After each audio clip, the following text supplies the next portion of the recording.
नमस्कार मंडळी. आपण सगळेच आयुष्यात सुखाच्या मागे धावत असतो. पण कधी कधी वाटतं की प्रपंच आणि परमार्थ ह्या दोन वेगळ्या गोष्टी आहेत. पण समर्थांच्या शब्दात सांगायचं तर प्रपंच सुखी करण्याचं साधन म्हणजे नामस्मरण. आज आपण पाहणार आहोत की रोजच्या धकाधकीच्या जीवनात आपण भगवंताला कसं जोडू शकतो. श्री ब्रह्मचैतन्य गोंदवलेकर महाराज यांचं प्रवचन 10 जानेवारी. नाम हेच प्रपंच सुखी करण्याचं साधन. महाराज म्हणतात, कलियुग खूप मातली आहे. नीती आणि कर्तव्याचा आपल्याला विसर पडलाय. जसं चोर घरफोडी करून गेल्यावर जागृत राहून फायदा नसतो, तसंच आयुष्य संपल्यावर देवाची आठवण करून उपयोग नाही. महाराज आपल्याला एक सावधान वृत्ती ठेवायला सांगतात. ती म्हणजे काय, तर अखंड भगवंताचे स्मरण. जेव्हा आपण ईश्वराशी एकरूप होतो तेव्हा दुःखाला तिथे जागाच उरत नाही. आपण अनेकदा मानतो की देव करायचा असेल तर संसार सोडावा लागेल. पण महाराज एक सुंदर उदाहरण देतात. सौभाग्य तिलकाशिवाय अलंकाराचे काहीच महत्त्व नाही.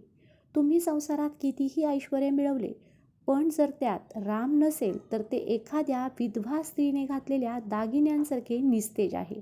ऐहिक व्यवहार करताना राम करता ही भावना असावी. काया गुंतवावी प्रपंचात, पण मन असावे रघुनाथात. जशी एक माता घरातली सर्व कामे करते, पण तिचे चित्त मात्र आपल्या बाळाकडे असते, अगदी तसंच आपण व्यवहारात दक्ष असावे, पण मन भगवंताच्या चरणी असावे. जर तुम्हाला तुमचा प्रपंच सुखी करायचा असेल तर ह्या 3 गोष्टी लक्षात ठेवा. तुमचे वागणे नीतीचे आणि मन पवित्र हवे. प्रयत्न करणे आपल्या हाती आहे, पण यश देणे भगवंताच्या हाती आहे. हा दृढ विश्वास ठेवा. कामधंदा उत्तम करा, पण देवाचा विसर पडू देऊ नका. जो व्यवहार देवाला विसरून केला जातो तो शेवटी दुःखच देतो. शेवटी महाराज म्हणतात, जो नाम घेतो त्याला देहाच्या सुखदुःखाची बाधा होत नाही. तो सदैव आनंदात राहतो. पण आजपासून आपणही एक छोटा संकल्प करूया का?